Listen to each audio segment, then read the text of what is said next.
कोणताही आमदार कुठल्याही पक्षात गेला तरी मेळघाटात फक्त भाजपचाच उमेदवार राहणार।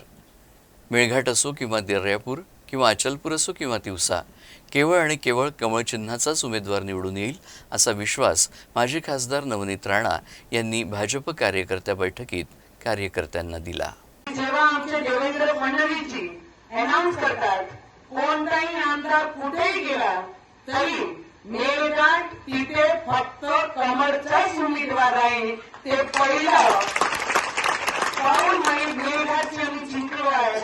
त्याचप्रमाणे जेवढेही भारतीय जनता पार्टीचे आमचे पदाधिकारी आहेत मी हेच विश्वास देण्याकरिता प्रत्येक गावापर्यंत पोहोचवतो की जी आमची विचारधारा आहे त्याचप्रमाणे दर्यापूर मतदारसंघ सुद्धा बाहेरचा पार्सल चालणार नाही, इथे सुद्धा कमळ हा सिंबल आम्हाला दर्यापूर विधानसभा नाही।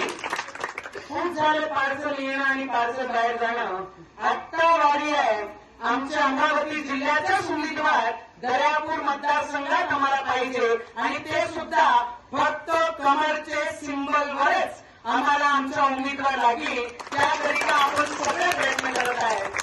आणि त्या गोष्टीसाठी मी जेवढेही पदाधिकारी आमचे तालुका अध्यक्ष काळेभाऊ पासून माजी आमदार बुंदिले साहेब, आमचे ताडे भाऊ, सगळे गोपाल भाऊ आणि आमचे कोकाटे काका, सगळे जेवढेही लोक मेहनत करत आहेत। या 5 वर्षात मला फक्त 2.5 वर्ष माझे कार्यकिर्दीमध्ये